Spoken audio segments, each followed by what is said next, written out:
Assalamualaikum warahmatullahi wabarakatuh.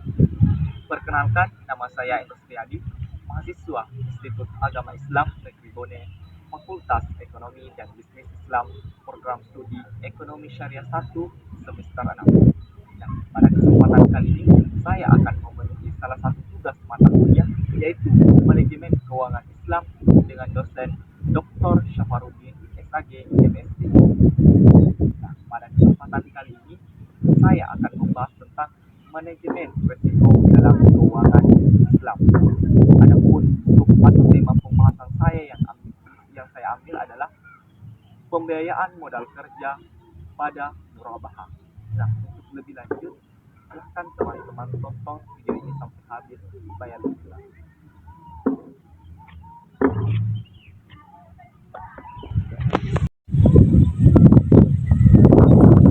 Baik, sebelum kita melangkah ke pembiayaan modal kerja murabahah, alangkah lebih baiknya kita ketahui apa sih sebenarnya itu pembiayaan modal kerja. Nah, pembiayaan modal kerja sendiri itu adalah fasilitas yang diberikan kepada seseorang atau lembaga untuk membiayai modal kerja, baik itu dari lembaga keuangan syariah atau lembaga-lembaga lainnya yang bisa memberikan pembiayaan modal kerja. Nah, pembiayaan modal kerja sendiri itu ada beberapa. Yang pertama itu pembiayaan modal kerja secara berulang, pembiayaan modal kerja secara langsung, dan pembiayaan modal kerja secara angsuran.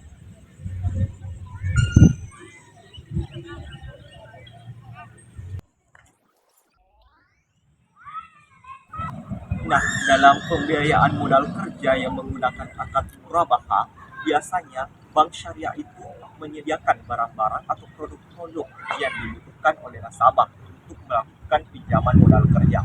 Nah, sebagai contoh, misalkan nasabah atau yang meminjam modal itu membutuhkan mesin penggiling, dan bank syariah akan menyediakan mesin penggiling tersebut. Misalkan bank syariah itu membeli barang tersebut seharga 2 juta rupiah dan memberikannya ke nasabah seharga 2,5 juta rupiah. Biasanya dalam uang yang berjumlah 500 ribu rupiah itu merupakan margin keuntungan dari bank syariah tersebut, dan nasabah itu bisa membayarnya secara angsuran atau cicil dan bisa membayarnya sesuai dengan target waktu yang telah ditetapkan di akad sebelumnya. Jadi produk-produk yang ditawarkan oleh bank syariah itu sendiri dalam pembiayaan modal kerja itu pasti tidak lepas yang namanya resiko. Pasti ada berbagai macam resiko yang akan dihadapi, baik itu dari pihak orang yang meminjam dan pihak orang yang dipinjamkan, baik itu dari nasabah ataupun lembaga keuangan yang memberikan pinjaman. Misalkan berbagai resiko yang dihadapi, yang sering muncul atau resiko yang sering muncul dihadapi oleh berbagai pihak, yaitu macetnya kredit atau macetnya pembayaran yang dilakukan oleh nasabah. Hal ini harus diperhitungkan oleh lembaga keuangan syariah, terutama pada pembayaran yang menunggak. Lantas bagaimana cara menghadapinya?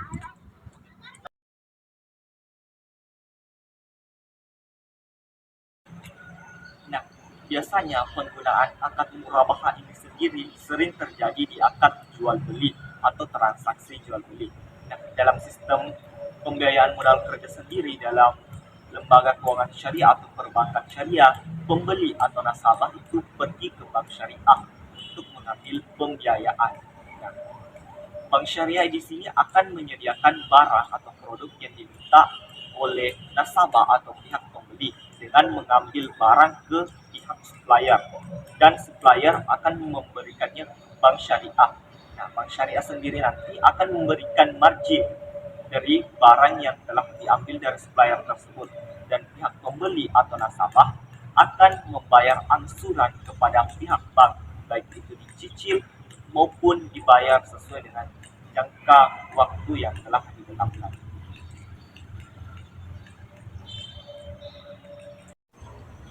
Maka dalam hal itu, modifikasi kali ini dalam bentuk piutang, karena pedagang eceran itu melakukan piutang murabahah dalam bentuk akad murabahah kepada toko-toko besar untuk penyediaan modal kerja atau kelangsungan usahanya.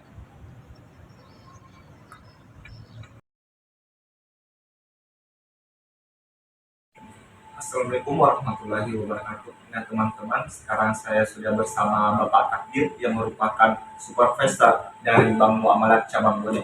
Nah di sini kita akan berbincang-bincang mengenai bagaimana sih pembiayaan modal kerja yang berbasis murabahah. Untuk lebih jelasnya langsung saja kita berbincang-bincang bersama Bapak Takdir.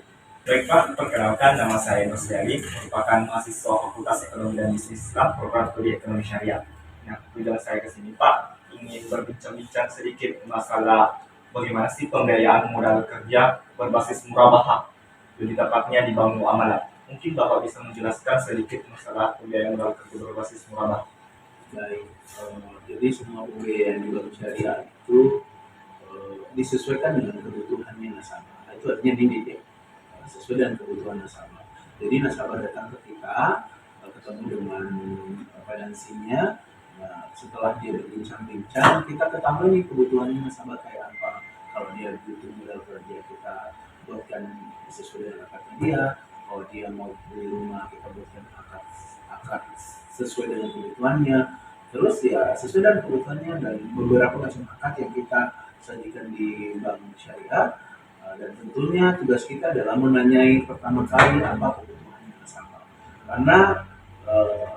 Karena untuk pembiayaan di bank syariah antara kebutuhan dengan jenis pembiayaan itu sangat berkesinambungan. Artinya jangan sampai kita salah dalam melakukan akad kepada nasabah ketika kita tidak mempunyai apa kebutuhan. Baik Pak, tadi yang sudah dijelaskan masalah pembiayaan itu sesuai dengan kebutuhan yang diperlukan oleh nasabah. Nah, mungkin Bapak bisa menjelaskan lagi pembiayaan modal kerja yang berbasis murabahah, mungkin dari tata caranya, dari penentuan profit marginnya, bahkan sampai resikonya Pak. Seperti itu ya.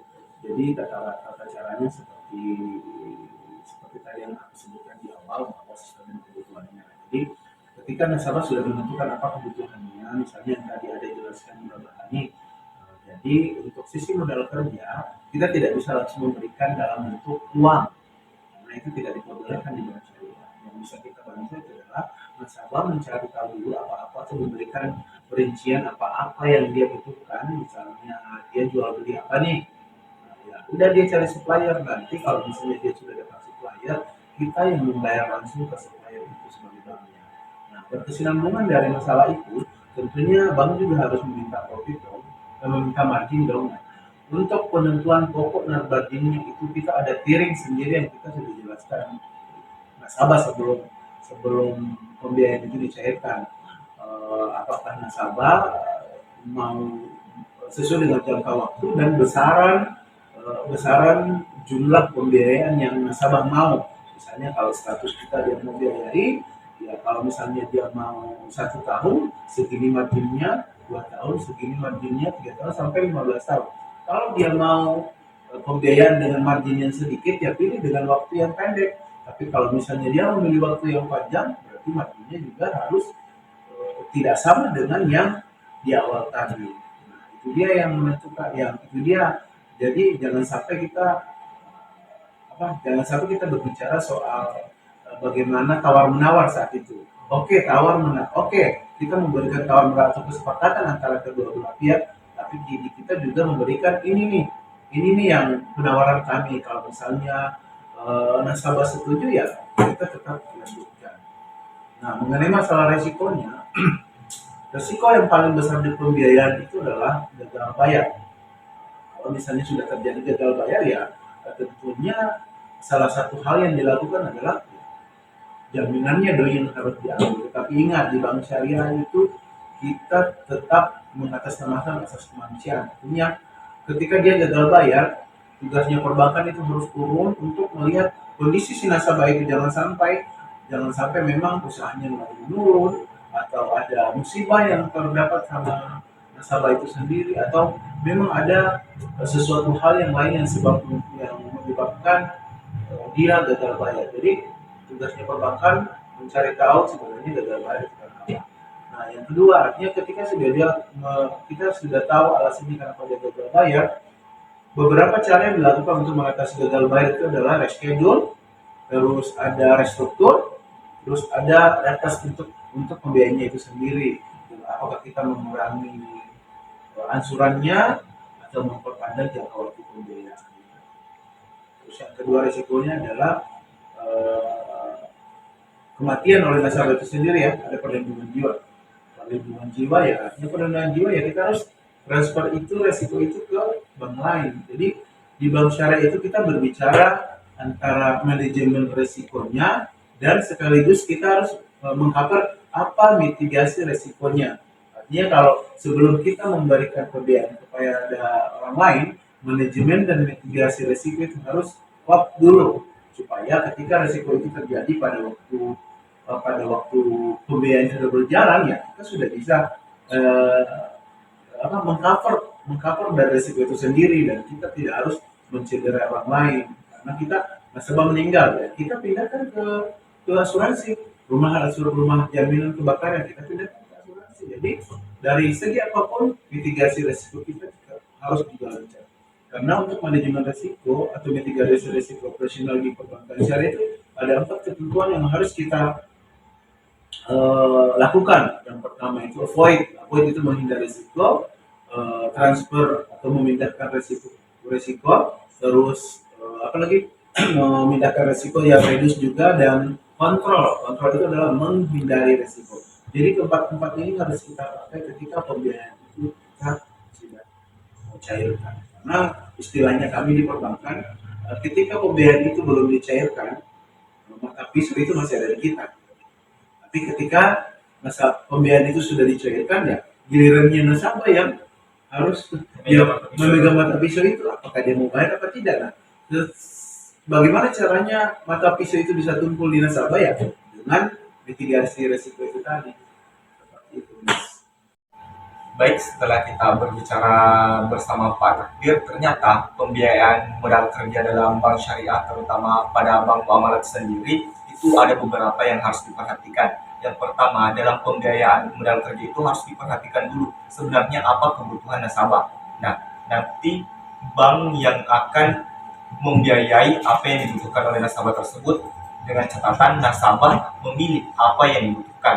Dan yang kedua, dalam pembiayaan modal kerja sendiri tersebut menggunakan akad murabahah ada yang dikatakan margin. Nah, dalam margin tersebut ada yang dinamakan tiering. Nah, tiering ini akan diberikan pilihan kepada nasabah mau menggunakan tiering apa, dalam artian nasabah memilih berapa besaran pokok yang diambil. Nah, untuk jangka waktunya itu disesuaikan apakah ingin jangka pendek ataupun jangka panjang, dalam artian 1 tahun. Nah, apabila jangka waktunya panjang maka tiringnya juga akan lebih besar atau dalam artian marginnya akan lebih besar. Begitupun sebaliknya, jika jangkanya pendek maka marginnya akan lebih kecil. Nah, perbedaan sebenarnya lembaga keuangan syariah dengan lembaga konvensional itu, kalau di lembaga keuangan syariah itu mengutamakan asas kemanusiaan, dalam artian memperhatikan beberapa risiko, tidak mencegah. Dalam bank syariah sendiri tetap mengutamakan yang dinamakan asas kemanusiaan. Mungkin ada beberapa risiko yang dihadapi oleh nasabah. Nah, pihak bank syariah itu sendiri tidak langsung mengambil jaminan yang diberikan oleh pihak nasabah, tetapi memiliki beberapa prosedur atau dalam artian mempertimbangkan berbagai hal. Apa sih sebenarnya yang menyebabkan nasabah ini gagal bayar? Mungkin seperti itu. Baik, terima kasih Pak atas penjelasan yang diberikan mengenai pembiayaan modal kerja. Ternyata pembiayaan modal kerja di lembaga keuangan syariah itu sangat berbeda dengan lembaga konvensional. Mungkin next time kita bisa lagi berbincang-bincang mengenai pokok pembahasan yang lain. Mungkin cukup sekian bincang-bincang bersama supervisor dari Bank Muamalat itu sendiri. Saya Indra Suryadi, pamit, mohon undur diri. Baik, sedikit banyaknya penjelasan saya mengenai pembiayaan modal kerja menggunakan akad murabahah dalam mata kuliah manajemen keuangan. Saya Indra Suryadi, mahasiswa IAIN Boneh, Fakultas Ekonomi dan Bisnis Islam, Program Studi Ekonomi Syariah, kelompok 1 semester 6, dosen mata kuliah Dr. Syamarudin SAG MSc. Saya pamit undur diri. Wassalamualaikum warahmatullahi wabarakatuh.